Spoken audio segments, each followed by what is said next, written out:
Bonjour à tous et bienvenue à cette masterclass. Comment utiliser le nouveau référentiel de l'éco-conception des services numériques. L'atelier sera animé par Vivien Guéant, expert Internet ouvert à l'ARCEP, et moi-même, donc Sandrine Elmiersi, chef de l'unité Internet ouvert.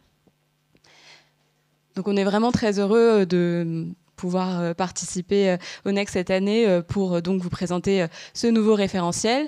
Mais avant cela, on aimerait revenir un peu sur le contexte de nos actions sur l'environnement et pour réduire l'empreinte environnementale du numérique. Donc, l'ARCEP, c'est l'autorité qui est en charge de réguler le secteur des communications électroniques depuis 1997. Et on a choisi de travailler sur l'empreinte environnementale du numérique, tout d'abord dans le cadre de travaux prospectifs. Et très vite, on s'est rendu compte que le sujet de l'empreinte environnementale du numérique était un impératif, bien sûr, environnemental, mais aussi un gage d'acceptabilité technologique et le moyen de garantir la disponibilité d'une connectivité aux générations futures.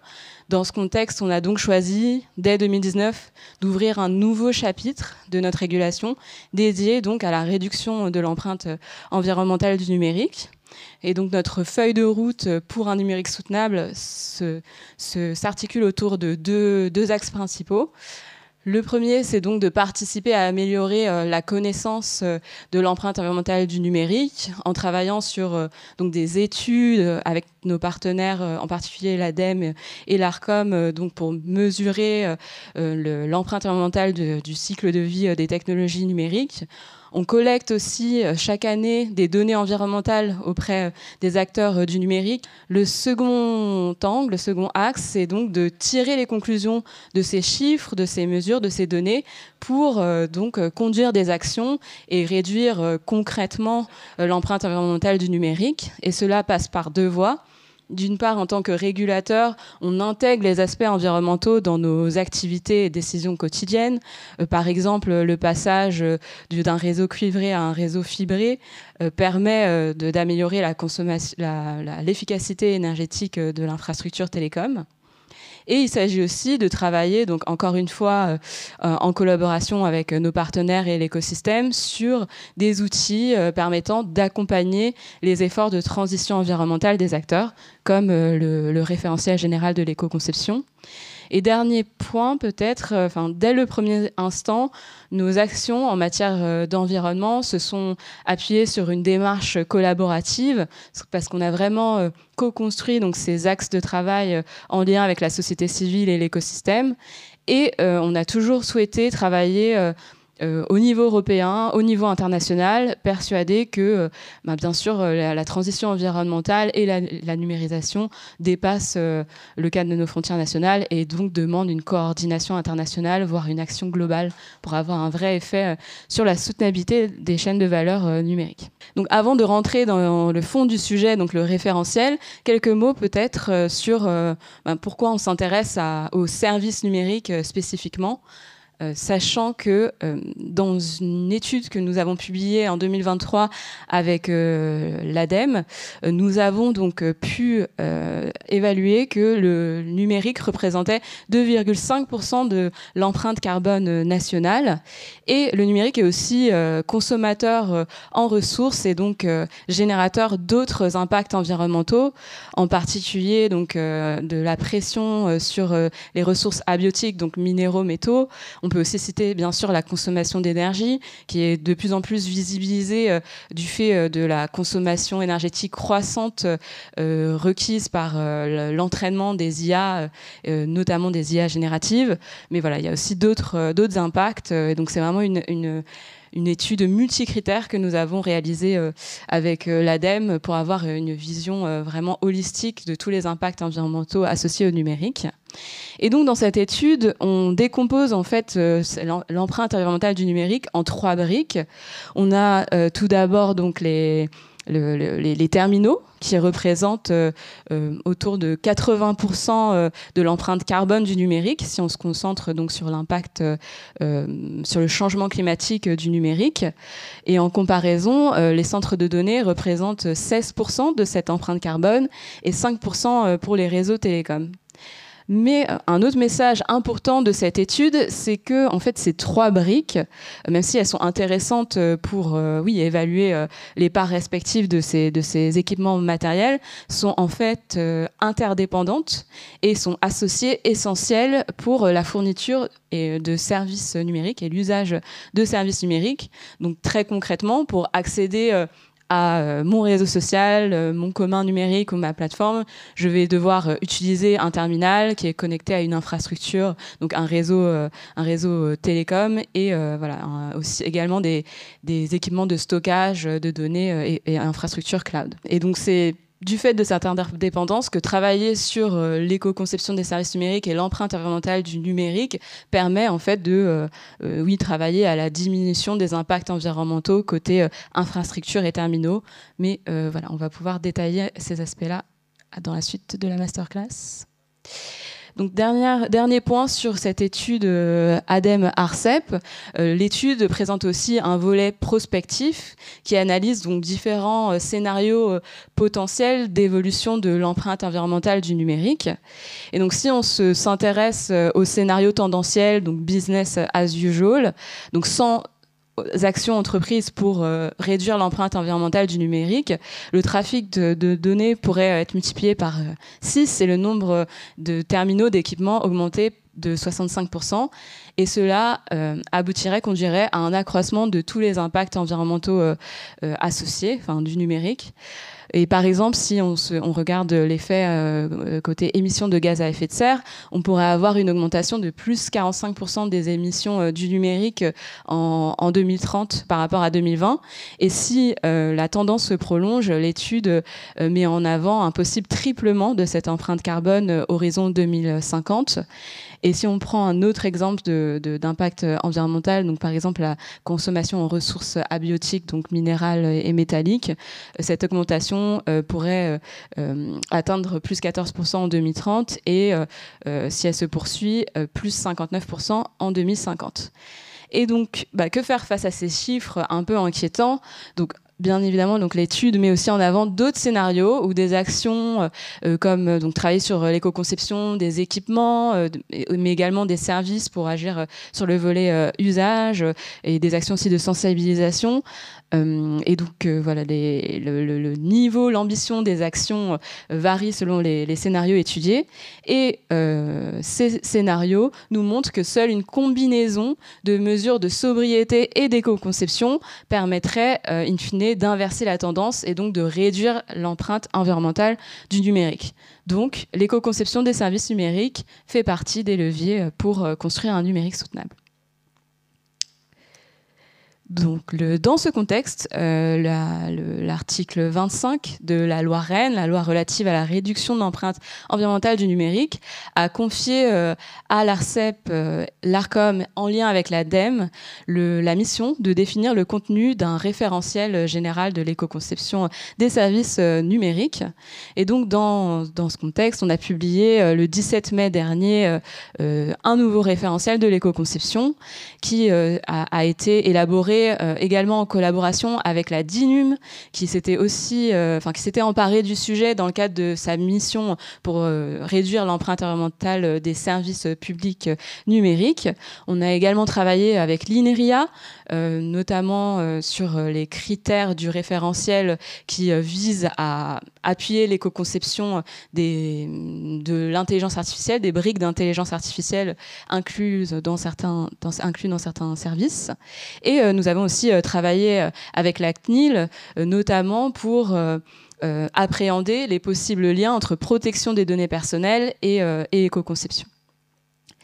Donc le référentiel général de l'éco-conception a été élaboré grâce aussi à un travail de concertation, de collaboration avec l'écosystème, puisque que ce soit côté acteurs économiques et experts de la société civile, il y avait eu de premiers travaux engagés sur l'éco-conception des services numériques. Et donc avec ce référentiel, l'ambition c'était vraiment de mettre en place un socle de référence pour accompagner les démarches d'éco-conception l'éco-conception des professionnels, soutenue, promue par la puissance publique. Et donc le référentiel publié en mai 2024 c'est aussi appuyé sur un processus de consultation publique qui a eu lieu donc en 2023 et qui a abouti à la réception de 57 contributions écrites. Et nous avions aussi organisé des ateliers de concertation pour échanger plus en détail avec les acteurs experts de l'écosystème et de la société civile. Enfin, pour finir, le travail de concertation ne s'est pas arrêté après la publication du référentiel.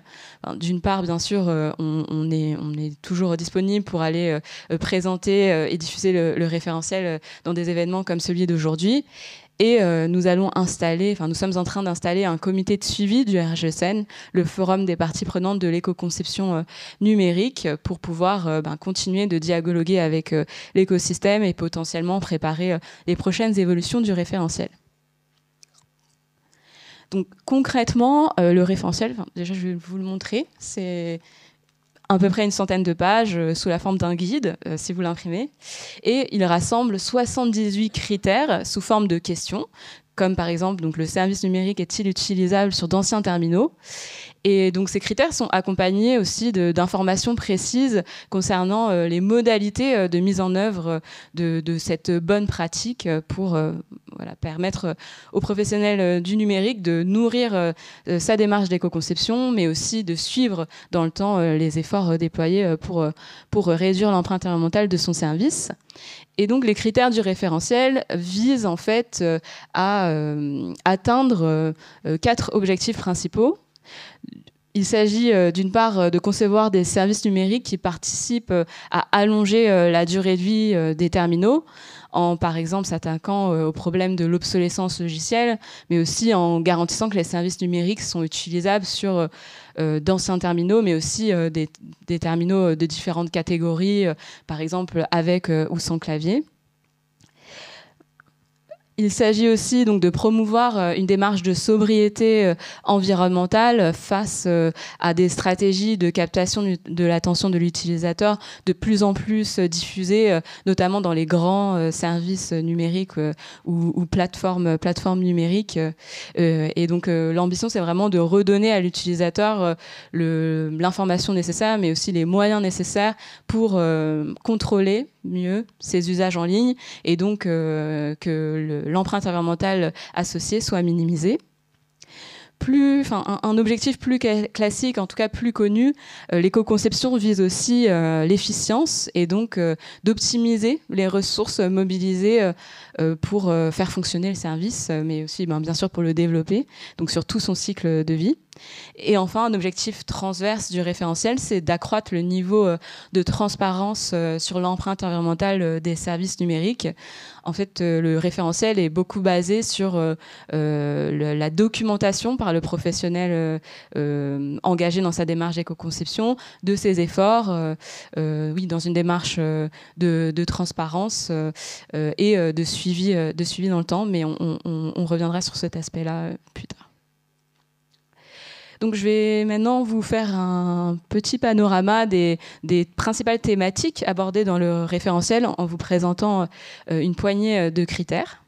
Donc le premier critère du référentiel général de l'éco-conception des services numériques, aussi appelé RGESN, donc le 1.1, c'est donc, est donc intitulé « Le service numérique a-t-il été évalué favorablement en termes d'utilité en tenant en compte les impacts environnementaux associés ?» Donc, qu'est-ce qu'on vise par là ? En fait, c'est un des aspects principaux de l'éco-conception, c'est de questionner l'utilité du service et donc de savoir si les ressources qu'on va mettre en œuvre pour le développement et le fonctionnement du service apportent vraiment une valeur ajoutée à la société, répond à des besoins réels et en fait, permet de servir les besoins des utilisateurs davantage que l'absence de solution ou le recours à une solution non numérique. Donc évidemment, la notion d'utilité a une part de subjectivité, mais dans le référentiel, on détaille un certain nombre de cadres, de référentiels adjacents qui peuvent permettre en fait de se questionner et donc de faire part de cette réflexion sur l'utilité de son service. Bien sûr, il y a les objectifs de développement durable de l'ONU, les 9 limites planétaires, la norme ISO 26000, enfin les normes ISO 26000. On cite aussi d'autres normes, par exemple les normes développées par le GRI, donc la Global Reporting Initiative. Et je vous propose de passer à un autre thème, donc c'est les terminaux. Donc, vous voyez sur cette slide des chiffres issus de l'observatoire de l'ADEME, et comme vous pouvez le voir, la majorité de l'empreinte carbone des différents terminaux, la vaste majorité, est vraiment liée à la fabrication de ce terminal. Et donc, allonger la durée de vie de nos smartphones, de nos ordinateurs, est vraiment critique pour construire un numérique soutenable. Donc, dans ce contexte, plusieurs critères du référentiel vont permettre de s'assurer que le service numérique ne va pas créer des incitations au renouvellement du parc de terminaux. On invite notamment à s'assurer que le service numérique est utilisable sur d'anciens appareils et spécifiquement, on demande aux professionnels, aux fournisseurs du service numérique ou aux professionnels impliqués dans la conception du service numérique de tester leurs services, en tout cas les fonctionnalités critiques, sur donc s'ils fonctionnent sur un ordinateur, donc sur un PC de 10 ans, mis sur le marché il y a 10 ans au minimum, ou sur un smartphone ou équipement connecté de 7 ans ou plus, mis sur le marché il y a 7 ans ou plus. Donc comme je vous le disais, on appelle aussi à ce que le service numérique soit accessible, utilisable sur différents types de terminaux, de différents types d'écrans. Ne pas forcément demander à ce que le service soit utilisable seulement sur des écrans tactiles, par exemple, ce qui peut être le cas pour certaines applications. On appelle aussi, donc, pour les services numériques qui sont associés à un équipement connecté, de s'assurer de la mise à disposition, de mise à jour sur toute la durée de vie attendue, estimée en tout cas du terminal. Donc on peut penser à une application typiquement pour les systèmes d'exploitation, et la nécessité de garantir des mises à jour de sécurité fonctionnelles pendant le nombre d'années de durée de vie estimée du terminal associé. Et enfin, je ne vais pas tout détailler, mais peut-être pour finir, un sujet abordé par le référentiel, c'est la place de l'open source pour allonger la durée de vie des terminaux. Et un exemple, c'est que donc on demande aux services numériques de s'appuyer avant tout sur des API ouvertes pour faciliter le maintien dans le temps de ce service si celui-ci est associé à un objet connecté ou un périphérique. Autre sujet important dans le référentiel, donc l'expérience et l'interface utilisateur, c'est la brique de services numériques qui bénéficie du plus large nombre de critères dans le référentiel, puisque c'est vraiment un gage important d'efficience et de sobriété lorsqu'on pense à la conception soutenable de son service. Donc, il s'agit par exemple de charger les services tiers seulement à la demande de l'utilisateur. On demande aussi d'éviter le recours à des contenus qui peuvent être lourds, typiquement les contenus multimédia qui sont utilisés à des fins purement esthétiques. Un exemple, c'est les sites web qui utilisent un arrière-plan vidéo automatique. Donc le référentiel invite à vraiment s'interroger sur l'utilité de ce type de contenu et à plutôt se reporter sur l'image dans ce cas-là. Et on appelle aussi donc à enlever l'inutile, mais aussi optimiser l'utile, en s'assurant que le parcours de navigation de l'utilisateur est optimisé, en limitant aussi, par exemple, le nombre de polices utilisées pour le service, et en optimisant le nombre de requêtes client-serveur pour enlever celles qui seraient superflues.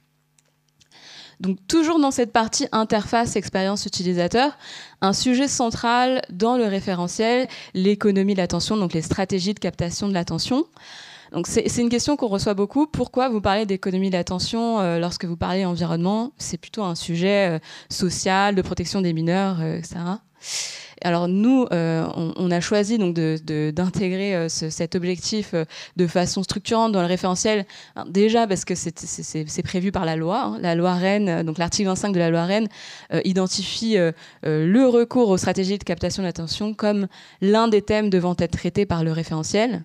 Mais au-delà du texte de loi, on est assez convaincu du fait que l'économie de l'attention, en fait, est non seulement les stratégies de captation de l'attention, par exemple, si on pense à la captation de métadonnées, ont une empreinte environnementale intrinsèque, mais en plus, les stratégies de captation d'attention vont être des incitations à une croissance des usages et un usage côté utilisateur moins contrôlé du service qui entre en dissonance avec les appels et l'objectif de sobriété environnementale qui est déterminant pour s'assurer de la maîtrise de l'empreinte environnementale du numérique dans le temps.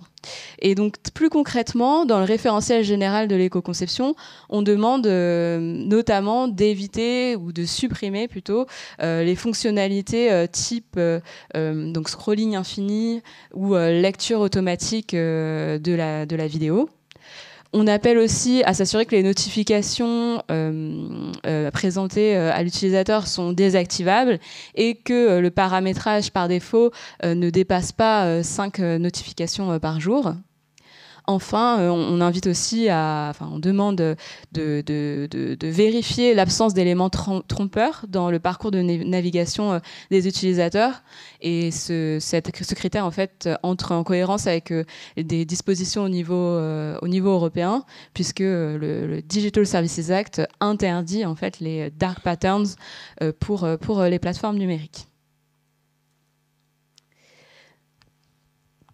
Autre sujet structurant, c'est l'optimisation des contenus. Et on voulait en particulier vous parler de la vidéo, puisque la vidéo représente la majorité du trafic sur Internet. Hein. Voilà, les dernières estimations évaluaient la part de la vidéo autour de 80%. Or, il y a des moyens assez faciles de réduire, d'optimiser le poids de la vidéo, donc des moyens d'efficience.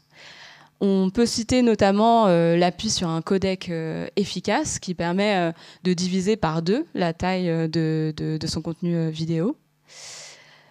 On peut aussi citer l'optimisation de la résolution de la vidéo en fonction de la taille de l'écran du terminal utilisé.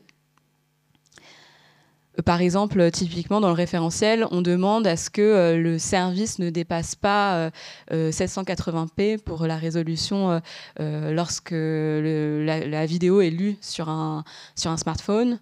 On monte à 1080p pour un ordinateur ou une tablette. On invite aussi les services numériques qui s'appuient sur la vidéo, qui proposent de la vidéo, de proposer un mode écoute seul. Puisqu'il y a beaucoup d'usages de la vidéo qui sont inutiles parce que l'utilisateur ne va pas forcément ne souhaite pas forcément regarder son écran. C'est un critère qui nous semble assez important parce que si on pense aux grandes plateformes vidéo, c'est pas un mode qui est toujours proposé ou parfois ça fait partie d'une offre premium. Et en fait, à l'inverse, on voit le développement du contraire du mode écoute seul, puisqu'il y a de plus en plus d'applications de lecture de musique vidéo ou de lecture de podcast qui proposent maintenant de la vidéo, d'ajouter de la vidéo. Donc pour nous, voilà, c'est vraiment un critère assez central. Et enfin, peut-être pour finir, on appelle aussi à proposer un mode de sobriété énergétique. Et ça, c'est un point aussi important pour nous, qui est aussi porté par un autre flux donc, conduit par l'ARCOM, donc, qui a publié une recommandation sur l'information environnementale délivrée concernant les services et médias audiovisuels. Et donc, ce mode de sobriété énergétique à disposition de l'utilisateur se repose notamment sur des définitions moindres des contenus vidéo et multimédia. Nous avons aussi dans le référentiel toute une partie dédiée à l'hébergement, puisqu'on le sait, les centres de données alimentent la demande en énergie globale et s'appuie aussi sur l'utilisation d'un certain nombre de ressources, par exemple ressources abiotiques, mais aussi consommation en eau. Et donc le référentiel invite à s'appuyer sur un hébergeur qui dispose bien sûr d'une stratégie de réduction de son empreinte environnementale et on demande à ce que cette stratégie soit documentée, ce qui n'est pas toujours le cas. Donc typiquement, on appelle à ce que l'hébergeur ait mis en place et communique sur une politique de gestion durable des équipements. C'est un des aspects qui est pas encore forcément développé lorsqu'on regarde les grands hébergeurs. Un indicateur qui est pour le coup beaucoup plus communiqué et d'ailleurs dont la publication va devenir obligatoire suite à l'adoption de la directive efficacité énergétique au niveau européen, c'est donc le PUE, Power Usage Effectiveness, qui est un indicateur qui va permettre de mesurer l'efficacité énergétique. On appelle aussi donc à documenter la consommation d'électricité et à s'assurer qu'elle est majoritairement d'origine renouvelable. Voilà, parmi les autres indicateurs, il y a l'indicateur WUE pour la consommation en eau. Et aussi, on appelle à ce que l'hébergeur ait une localisation qui permet de minimiser son empreinte environnementale avec, je ne détaille pas ici, mais bien sûr, dans le référentiel, il y a des métriques précis pour vous accompagner dans le choix de votre hébergeur. Toujours dans la partie hébergement, il y a un critère dont on voulait vous parler, c'est donc la nécessité, l'invitation à ce que le service numérique optimise ses calculs asynchrones. Donc typiquement, ça peut être les téléchargements, les mises à jour, ou si on pense à des services numériques qui s'appuient sur une IA, l'entraînement des algorithmes. Et donc on appelle à prendre en compte les contraintes extérieures pour minimiser l'empreinte environnementale associée à ces calculs asynchrones. Donc dans le référentiel, on met en avant 3 aspects. Le premier, donc, c'est la production électrique du pays de fonctionnement, donc pour éviter les pics de consommation et le moment où la production d'électricité va être la plus carbonée. On appelle aussi à éviter les pics côté infrastructure télécom, donc les pics de trafic qui sont en France entre 19h et 23h environ, et qui sont illustrés par le graphique que vous pouvez voir. C'est assez impressionnant, ce pic. Pourquoi on a demandé à éviter ce pic? C'est parce que l'empreinte environnementale des infrastructures télécom est liée en grande partie par le déploiement par les investissements capacitaires, donc le déploiement de nouvelles infrastructures et le dimensionnement des réseaux est lié en fait à ces pics de consommation, puisque le réseau doit pouvoir tenir à ces moments-là de forte tension, de fort usage. Ce n'est pas écrit ici, mais dans le référentiel, on invite aussi à prendre en considération le niveau de disponibilité des serveurs, aussi pour éviter l'acquisition de nouveaux serveurs et mieux optimiser l'utilisation des ressources. Enfin, pour finir, je l'ai mentionné, mais ça a été pour nous assez important d'inclure un volet intelligence artificielle dans le RGESN. Avant de vous parler très rapidement des critères inclus, on voulait mettre en avant un récent rapport de l'Agence internationale de l'énergie qui mettait en avant des estimations de l'évolution de la demande en électricité mondiale. Et donc le rapport mettait notamment en avant que la demande en électricité mondiale des centres de données pourrait doubler d'ici 2026, donc par rapport à 2022. Et cela expliqué en grande partie par le boom des usages d'IA générative et aussi par les crypto-monnaies. Donc dans le référentiel général de l'éco-conception, donc il y a une partie dédiée à l'algorithmie, donc qui a vocation à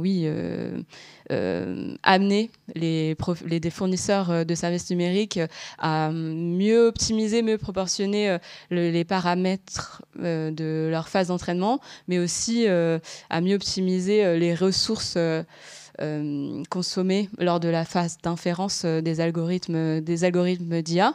Donc c'est une partie sur laquelle on a beaucoup travaillé avec l'INRIA et qui a été, on va dire, spécifiée par le référentiel d'IA Frugal qui a été publié par l'AFNOR en lien avec Ecolab, donc le CGDD côté ministère de la Transition écologique. Et donc pour vous citer des exemples de critères dans le référentiel plus précis, la première chose, c'est qu'on demande aux fournisseurs de services de s'assurer que l'inclusion d'une phase d'entraînement est effectivement essentielle aux besoins du service et aux besoins des cibles utilisatrices. Typiquement, on avait vu l'exemple d'une application de boussole qui envisageait de s'appuyer sur un moteur de recherche avec une IA générative sous-jacente. On peut se poser la question de la pertinence de l'inclusion de cette brique additionnelle et donc de ressources additionnelles alors que l'application fonctionnait assez bien. Donc c'est le premier critère de cette partie liée à l'algorithmie. On invite aussi les fournisseurs, développeurs de services numériques à s'assurer que la complexité, la quantité de données utilisées pour la phase d'entraînement et la fréquence de réentraînement sont proportionnelles à l'usage effectif du service. Ça demande aussi de mettre en place des indicateurs de suivi de façon dynamique pour aussi pouvoir changer les paramétrages si on a surévalué la quantité d'entraînement nécessaire. Oui, enfin, pour finir, je ne détaille pas tout, mais on invite donc à limiter la quantité de données utilisées pour l'entraînement, notamment en utilisant des données existantes, des bases de données existantes, y compris en open data. Donc je vais maintenant laisser Vivien rentrer un peu plus en détail dans le RGESN en pratique. Comment vous pouvez vous en saisir. Merci Sandrine. Donc, les RGESN, comme l'a présenté Sandrine, donc c'est un ensemble de fiches. Il y en a 76 qui sont regroupées donc, dans ce document, donc 78 critères. Et on a souhaité vraiment mettre en place un modèle, c'est un élément central dans les RGESN, la déclaration d'éco-conception, qui permet d'avoir de la transparence sur toute l'action environnementale du service. Et on va le voir, on a proposé un modèle de déclaration. On souhaitait aussi, certains souhaitent mettre en avant les progrès qu'ils font. Et donc, on a un score d'avancement donc, qui permet de noter, de voir les évolutions qu'un service fait au fur et à mesure. Et donc, par rapport au nombre de critères sur lesquels il est conforme ou non conforme. Toutes les fiches du RGESN sont à peu près sur le même similaire. Donc il y a le niveau de difficulté qui est indiqué sur 3 niveaux. Le niveau de priorité, si vous avez qu'un nombre restreint d'éléments à mettre en œuvre, il faut vraiment se concentrer sur ceux qui ont la plus forte priorité, ceux qui ont l'impact environnemental de façon globale le plus important. Ensuite, il va y avoir les métiers concernés et tous les critères ne sont pas applicables à tous les services. Je prends un exemple, il y a des services numériques qui n'ont pas d'interface homme-machine. Il y a toute une série de critères où on sera en non applicable. Et donc, on détaille pour chaque critère, dans quel cas on peut être non applicable et sinon, on est conforme ou non conforme. Il n'y a pas d'espace intermédiaire, c'est l'un ou l'autre. Donc, je parlais de la déclaration d'éco-conception. On a proposé plusieurs modèles. Il y en a un sous forme de tableur. Ça paraît compliqué quand on le voit comme ça. En fait, la partie qui est à gauche, c'est celle qui va être imprimée. C'est-à-dire que quand vous pouvez générer à la fin, et ça va vous générer un PDF que vous pourrez mettre en ligne sur le service. Et la partie droite sont des colonnes qui sont faites pour vous aider à remplir ce tableur. Voilà, donc on vous guide et pour chaque critère, donc là on le voit le 1.1, le 1.2, il y a un espace blanc en dessous, c'est l'endroit où vous allez mettre qu'est-ce que vous avez fait pour être conforme. Parce que voilà, dans l'objectif de transparence, on souhaite sur de nombreux critères qu'on détaille la mise en œuvre. Et voilà, donc c'est sur cette partie-là. Et il y a l'évaluation avec une liste déroulante, validée, non validée, bon, si c'est en cours à évaluer. Et pour certains critères, mais ce n'est pas ceux-là, non applicables pour certains. Mais par exemple, le critère 1.1, vous ne pouvez pas mettre non applicable. Tous les services doivent renseigner ce critère. Ensuite, donc, c'est un tableur, et vous pouvez générer les différentes pages, les différentes feuilles du tableur pour générer un PDF, une fois que tout est complété, qui permettra de servir de déclaration d'éco-conception. Une alternative, on a proposé une version texte. L'intérêt, c'est que c'est plus modulable. On peut rajouter des choses, des graphiques, voilà. Par contre, il n'y a pas de calcul automatique du score d'avancement, parce que dans le tableur Excel que je vous ai présenté avant, automatiquement, la première page avec le score se remplit automatiquement en fonction de chaque critère quand vous avez marqué évalué, conforme, non conforme, NA. Je vais vous montrer quelques effets du RGESN. Je vais vous mettre à contribution. Voici 4 images identiques. Il y en a une qui pèse 20 kg, une qui pèse 119 kg. Est-ce que vous arriverez à trouver laquelle? Alors, je propose que, on va dire, ceux qui vous levez la main quand vous pensez que c'est l'image qui est de la plus haute qualité. Est-ce que vous pensez que c'est la première image?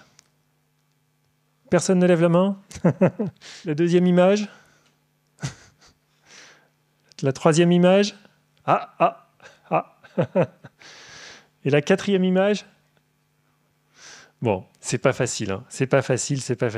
J'ai vu que celle qui avait le plus de mains levées, c'était la troisième image. Alors, en fait, les 3 premières ont une mesure de similarité SSIM, c'est ce qui mesure de façon informatique la similarité entre les images identiques. Donc, en fait, les 3 premières images ont une qualité identique. L'image originale était en bas à droite, c'était la 4e, mais en fait, souvent, la différence est tellement faible qu'on a du mal à voir la différence entre les images compressées. Et donc, on a utilisé 3 codecs différents. 3 codecs différents pour obtenir une même qualité. Et on voit qu'il y a des différences qui vont plus que du simple au double. Pour une même qualité d'image, on peut aller simplement plus que du simple au double. Je vous ai mis les différents formats d'images populaires. Donc, le JPEG, c'est une compression avec perte. Le PNG que vous utilisez quand il y a peu de couleurs, qui est une compression sans perte. Ça veut dire que chaque pixel sera identique après la compression, ce qui n'est pas le cas du JPEG. Par exemple, ça ne va pas pour des photos, le PNG, sinon ça va faire des images très très lourdes. Et donc, les 2 formats qu'on propose qui permettent de diminuer l'empreinte environnementale au niveau stockage, en tout cas, et transmission. Et au niveau calcul, c'est pas plus long. Si vous pensez qu'un terminal doit me faire plus de calculs pour décoder une image WebP, il y a des analyses, c'est très similaire en fait. Donc le WebP, qui en fait, c'est un format qui a en fait 2 codecs. Il y en a un qui est sans perte, qui remplace le PNG, qui est très efficace. 60% de réduction, c'est vraiment impressionnant. Et l'autre, qui est basé sur les images du codec vidéo VP8 et qui a 30% de gain donc en perte sur le JPEG. Et un format plus récent, l'AVIF, qui permet d'être plus efficace sur la compression avec perte. La compression sans perte, pour le coup, il n'a pas de second codec et il n'est pas très efficace. On préfère utiliser toujours le WebP. L'intérêt de ces formats d'images, c'est qu'ils sont pris en charge par tous les navigateurs. Alors, petite attention, la VIF n'est pris en charge que depuis début 2024. Il y a Edge qu'on a attendu. Edge a proposé début 2024 une mise à jour qui a enfin apporté le support d'AVIF. Donc, on conseille d'attendre parce qu'il y a des terminaux qui peuvent avoir un certain temps avant d'avoir les mises à jour. Donc, dans le RGESN, on demande de supporter les anciens navigateurs pendant 2 années. Donc, on conseille d'attendre encore. Par contre, le WebP, lui, est vraiment aujourd'hui très bien pris en charge et donc on peut même ne pas avoir de fallback. Le fallback, c'est le passage sur un second format d'image. C'est-à-dire que vous avez toutes vos images en double. Certains services numériques ont ça. Par exemple, vous pouvez mettre de la VIF et si jamais la VIF n'est pas supportée, automatiquement, vous basculez par exemple en JPEG. On va faire le même choix avec les vidéos. Alors, on voit qu'il y a des gains qui vont comme l'ont dit Sandrine, du simple au double en fonction du codec vidéo utilisé.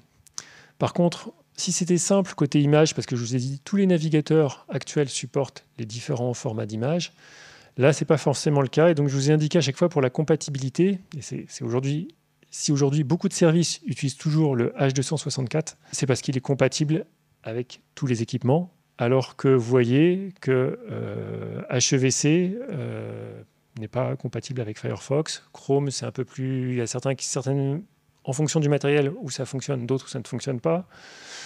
VP9 vient enfin d'être supporté par tous les navigateurs. En fait, Apple arrivait en retard et depuis iOS 17.4, il y a enfin le support. Mais iOS 17.4, c'est arrivé au printemps, donc c'est encore récent. Tous les utilisateurs n'ont pas encore fait la mise à jour, donc il y a encore beaucoup de services qui utilisent H264 et si vous utilisez un format plus efficace, le mieux est quand même d'avoir un secours dans un second format. Mais c'est quand même une opportunité de réduire significativement la bande passante et le trafic sur Internet. J'ai mis ici les efficacités généralement observées des différents codecs. Voilà, avec le support que vous voyez voir de VP9 depuis 2024 sur tous les navigateurs. Dans le RGSN, donc, comme l'a expliqué Sandrine, on demande que le service propose un mode sobriété énergétique qui permette de ne pas de diminuer la définition vidéo de manière à diminuer l'empreinte environnementale et notamment du transfert de données. Et en fonction de la taille de l'écran. Donc pour un smartphone, c'est du 480p, PC tablette 720p, télévision 1080p lorsque ce mode est activé. Et quand le mode n'est pas activé, on décale d'un cran. Le mode par défaut. Voilà. Après ça, on peut toujours proposer un mode haute qualité, mais par défaut, on souhaite que ça ne soit pas au-delà. Et on souhaitait attirer l'attention sur le fait que le meilleur mode, c'est la ligne verte en bas qui consomme très très peu, c'est le mode écoute seul. Aujourd'hui, on a peu de services qui proposent du mode écoute seul et pourtant, souvent, il y a des vidéos où en fait, vous écoutez la musique, vous écoutez le reportage, mais en même temps, on fait du repassage, on marche, on est dans le train, on fait autre chose. Et en fait, l'image, on ne la regarde pas. Et si on ne la regarde pas, c'est vraiment un gâchis que de transférer ces données. Parce qu'en fait, dans une vidéo, l'audio, ça représente vraiment très très peu, comme vous pouvez le voir. Ce qui fait l'impact important de la vidéo, c'est justement la partie image et pas la partie son. Et donc, on souhaiterait que les différents services se saisissent de cette opportunité qui est de séparer et que quand l'utilisateur, il a sur son navigateur, il a la vidéo sur un onglet, s'il change d'onglet, le navigateur mentionne que l'utilisateur a changé d'onglet. Le service peut très bien supprimer à ce moment-là le transfert de la vidéo sans que ça n'ait d'impact. Vous revenez sur l'onglet, la vidéo redémarre. Aujourd'hui, c'est faisable. Peu de services le font. Techniquement, ils savent le faire. Comme disait Laure de la Rodière, emparez-vous de ce référentiel, utilisez-le et donc faites en sorte que ça puisse réduire les impacts environnementaux du numérique. Et on va passer à la partie discussion. Est-ce qu'il y a une première question? Il y a un micro qu'on peut faire tourner dans la salle. Allez-y. On a vu effectivement le rapport 80, quasiment 4% sur les équipements, etc. Est-ce qu'il y a des environnements, parce que j'imagine que cette répartition elle est assez inhérente et commune dans plein de pays, mais est-ce qu'il y a eu à un moment donné dans ces référentiels-là, vous avez eu des exemples un peu internationaux, des contextes qui vous ont aidé à réfléchir voilà, sur d'autres pays, d'autres... J'imagine que ce rapport-là doit être le même.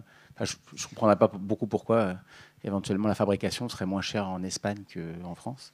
Mais voilà. C'est une bonne question. Bon, après, oui, sur l'étude ADEME-ARCEP. Donc, par exemple, la CNUSED, donc la conférence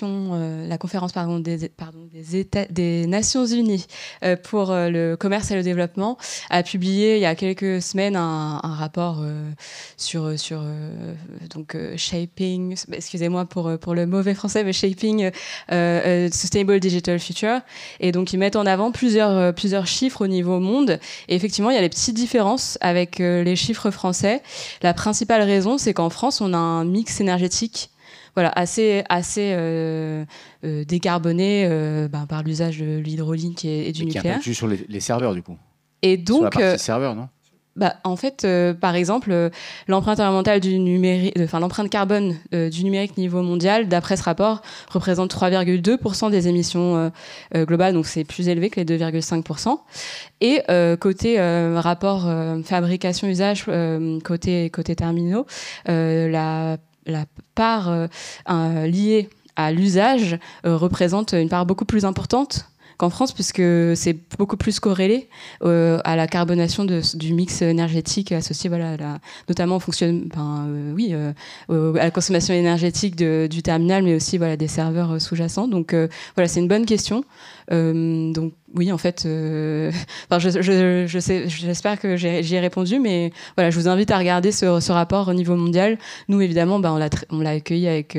on était ravis de voir que maintenant, on pouvait aussi enrichir l'analyse de données partagées sur l'empreinte environnementale du numérique au niveau mondial, sachant que pendant plusieurs années, on commençait à avoir des chiffres côté empreinte carbone, mais pas forcément avec des méthodologies, on va dire, consensuelles. Et surtout, il n'y avait pas de données sur les autres types d'impact. Et voilà, il y a quand même ce rapport qui apporte pas mal d'avancées. Bonjour, merci de votre présentation. Alors, je vais être le gros profane de service. Alors, si je pose une question, j'ai deux questions. Si mes questions sont absurdes, désolé, mais je préfère les poser. La première, c'est vous avez parlé qu'il y ait un comité de suivi des parties prenantes qui a été mis en place lors de ce référentiel et qui a vocation à perdurer. Je voulais connaître sa composition. Il est composé de qui? D'administration, d'utilisateurs, d'entreprises? Y a-t-il des syndicats de travailleurs et des associations de consommateurs? Et éventuellement d'autres organisations, je sais pas, la Commission européenne ou ce genre de choses. Et ces comptes rendus sont-ils publics et accessibles? Et autre question, est-ce que donc vous avez fait un référentiel qui est déclaré, qui peut être utilisé par le service, et est-ce que vous avez déjà anticipé l'étape d'après, comment les administrations publiques peuvent intégrer l'utilisation de ce référentiel dans leurs commandes publiques? Pour anticiper, on est à l'heure des téléservices qui sont souvent exploités via un marché public ou une DSP, et comment on pourrait utiliser les éléments ou les indicateurs ou les critères de ces éléments-là dans la commande publique. Merci. Merci beaucoup. Donc, concernant le comité de suivi, donc là, il est en cours d'installation. Donc, pour le moment, on a mis en ligne un formulaire de contact pour que toutes les parties intéressées puissent s'inscrire et faire partie de notre liste de diffusion. Et donc, nous, on veut associer dans ce comité de suivi déjà les différentes administrations, autorités qui ont participé à l'élaboration de ce référentiel et élargir aux experts côté secteur public de l'éco-conception. On veut aussi travailler avec les acteurs de l'écosystème numérique, acteurs économiques, fournisseurs de services, etc. Et avec les experts de l'éco-conception, cabinets spécialisés, académiques. Voilà, on a eu la chance par le travail de concertation. On n'a pas détaillé, mais par exemple, on avait organisé un atelier avec l'Institut du numérique responsable, qui a été aussi assez moteur sur ces sujets. Et donc, on a déjà une petite liste de diffusion, mais on voulait déjà prendre le temps que le référentiel soit diffusé, qu'il soit aussi expérimenté par les différentes parties, avant de avoir cette première réunion de ce forum des parties prenantes de l'éco-conception numérique, et aussi ouvrir un formulaire pour pouvoir élargir à d'autres personnes intéressées la possibilité de rejoindre ce comité. Commission européenne, en dehors de ce comité de suivi, pour votre information, on a présenté le référentiel à la Commission européenne dans le cadre d'un événement organisé aussi avec d'autres États membres. Et oui, nous, c'est un volet assez important, la diffusion au niveau européen. Et on nous demande souvent est-ce que vous voulez que le référentiel devienne obligatoire? Pour nous, pour travailler sur du contraignant, il faut travailler au niveau européen. Donc ça, c'est important. Et sur les administrations publiques, là, c'est vraiment la DINUM qui est en lead sur ce sujet et qui travaille sur la diffusion du RGESN côté administration publique. Et effectivement, côté ARCEP, en tout cas, nous, le fait de systématiser l'inclusion du RGESN dans les commandes publiques, ça nous semble une piste intéressante et qu'on essaye déjà d'expérimenter en interne. Mais au-delà, oui, ça semble quand même une piste intéressante. Bonjour. Une question très terre à terre. Moi, je suis développeur. Est-ce que vous avez prévu déjà un endroit pour faire des retours à l'utilisation du référentiel ? Mais donc, il y a plusieurs moyens. Bon, déjà, comme je l'ai indiqué, il y a le formulaire, mais le formulaire, c'est plutôt pour journalistes de diffusion. Mais vous pouvez nous faire vos retours sur l'adresse email inscrite sur la slide. Pas trop difficile à retenir, normalement. Et aussi, un point intéressant, nous, on échange beaucoup avec différents acteurs de l'écosystème. Et il y a Designer Ethic qui a mis en place un Slack où ils récupèrent pas mal de retours terrain. S'ils sont d'accord, nous, on serait très intéressés ensuite d'échanger avec eux, de pouvoir récupérer ces retours. Moi, j'ai juste une question sur le lien du coup, avec l'ADEME, avec le PCR. Donc, est-ce que vous vous appuyez dessus, sur la méthode du coup, de calcul pour qu'on puisse comparer les choux et les patates, parce que là, c'est un référentiel. Et après, chacun peut faire des calculs pour répondre aux différentes cases. Est-ce qu'il y aura à un moment donné un lien, vu que vous avez travaillé avec l'ADEME, avec le PCR, pour qu'on ait tous la même méthode de calcul derrière, sur les différentes couches, en plus d'archi, pas seulement le dev, pas seulement l'UX, UI, voilà. Je vous propose qu'on prenne votre question, et on prend peut-être la dernière question derrière, parce qu'il reste 5 minutes, mais on va vous répondre, bien sûr. Je voulais savoir si vous aviez des exemples de personnes qui l'auraient appliqué ce référentiel, parce que quand on a un service numérique dans une structure, on n'en a pas un, on en a 1000, 2000, 4000, donc on doit l'appliquer à chaque élément, donc c'est-à-dire qu'on doit faire une déclaration et avoir 2000 documents qui vont suivre ces 2000 services, et en fait on va exporter un PDF, et que ce PDF et l'outil d'exploitation il est accessible, puisque les administrations sont contraintes par la loi de publier des PDF accessibles. Donc si la déclaration du RGESN n'est pas accessible, ça veut dire que le RGA est plus conforme. Donc ça pose, est-ce qu'il n'y a pas une contradiction entre le process que vous présentez et le respect de la loi sur l'accessibilité numérique ? Donc la capacité des administrations à pouvoir réaliser des audits si en fait les outils qu'ils ont ne leur permettent pas de respecter toutes les lois auxquelles ils sont soumises. Merci beaucoup. Du coup, ça sera les dernières questions. Sur la première, donc concernant les travaux côté PCR, donc il y a deux aspects. Déjà, d'une part, dans le référentiel, il y a plusieurs critères où on invite donc du coup à renseigner l'empreinte environnementale du service, y compris à avoir une information accessible côté utilisateur. Et là, on invite à se référer à la méthodologie, au PCR ADEME, en fait, à la méthodologie déployée par l'ADEME. Et après, plus largement, mais ça, je vous invite à en discuter avec l'ADEME, mais effectivement, on échange avec l'ADEME aussi pour les prochains PCR, construire des ponts avec le RGESN. Mais oui, c'est un sujet. Mais voilà, comme ils sont pilotes dessus, je les laisserai approfondir. Mais oui, en tout cas, c'est vraiment, la rationalisation des méthodologies, des référentiels existants, c'est vraiment un point d'attention structurant pour nous. Et voilà, c'est aussi pour ça que on travaille en réseau avec plusieurs administrations. C'est pour pouvoir créer beaucoup plus facilement des ponts et améliorer un peu la lisibilité des différentes initiatives conduites. Mais oui, en tout cas, c'est traité. Merci.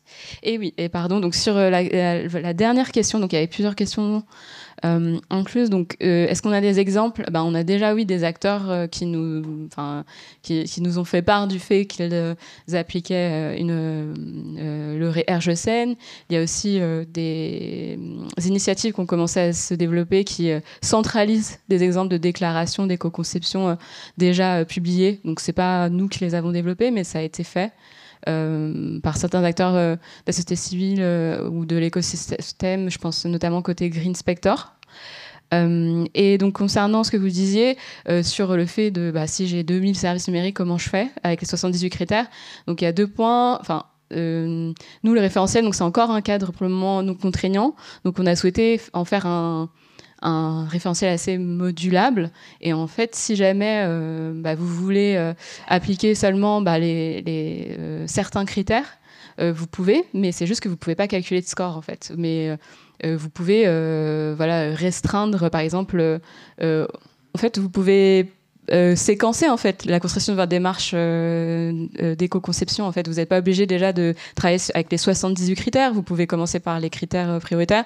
Vous n'êtes pas obligé de travailler sur l'ensemble des services, surtout si c'est des services déjà développés. Vous pouvez par exemple commencer par vos plus gros services ou les services que vous allez développer pour être certain d'inclure les critères au moins prioritaires dans votre stratégie d'éco-conception. Le point d'attention côté RGESN, c'est d'avoir un cadre modulable, mais à partir du moment où vous allez communiquer à l'extérieur sur un score ou une déclaration, là on demande un certain degré d'exhaustivité. Mais vraiment, le RGESN, c'est aussi un outil d'acculturation, de sensibilisation pour former vos équipes, etc. Donc il y a différentes façons de l'appréhender, et vous n'êtes pas obligé de démarrer avec les 2000 services en même temps. En fait, vous pouvez séquencer et travailler sur au fur et à mesure, quoi. Mais ceci étant dit, c'est un sujet qui nous a été remonté aussi par des grands acteurs et qui est un sujet d'attention sur lequel on aimerait bien aussi réfléchir dans les mois prochains. Et sur le RG2A, sur le PDF, je te laisser répondre, Vivien. Mais en tout cas, par contre, on a vraiment fait attention pour l'ensemble des critères du RGESN être certain de ne pas avoir de critères qui entreraient en dissonance avec les critères du RG2A. Bien entendu, il y avait la DINUM qui a travaillé avec nous, donc sur le fond, je peux vous répondre, mais après sur le PDF, je vais te laisser répondre. Alors, ce qu'il faut aussi voir, c'est que vous n'êtes pas obligé de travailler avec l'Excel ou le fichier Word. Ce sont des exemples pour aider ceux qui commencent sur le RGESN. Si vous avez 2000 services, je pense que le mieux, c'est de voir ce qui est en commun, ce qui n'est pas en commun, et de scripter, d'automatiser la génération de la documentation, qui n'est pas forcément au format PDF. Là aussi, c'est un exemple, mais ça peut être une page HTML sur les différents services. Et donc, en fonction des critères communs, de manière à ne pas avoir, pour chacun des 2000 services, répéter l'opération et de prendre juste ce qui change entre services différents. Voilà, c'était juste des exemples pour aider ceux qui démarrent. On a déjà des acteurs qui n'utilisent pas ces services-là, qui ont leurs propres outils pour générer les déclarations d'éco-conception. Voilà, donc et si vous avez 2000 services, je pense qu'effectivement, il faut avoir vos propres outils de déclaration d'éco-conception et pas se baser sur nos propositions. Peut-être effectivement qu'il faudrait qu'on propose d'autres outils que le tableur et le fichier de texte pour la déclaration d'éco-conception. C'est des outils et je pense qu'on peut effectivement s'améliorer et proposer encore plus. Et concernant le tableur, il n'y a pas d'image, il n'y a pas de choses. Donc c'est vrai que ce n'est pas aussi accessible quand on le génère en PDF qu'un document texte. Mais normalement, il est quand même lisible. Voilà. Mais je conviens que ce n'est pas forcément le format le plus efficace pour une personne qui est non-voyante. Merci beaucoup, on va s'arrêter là, on a déjà débordé de 5 minutes. Merci de votre attention et on reste à disposition.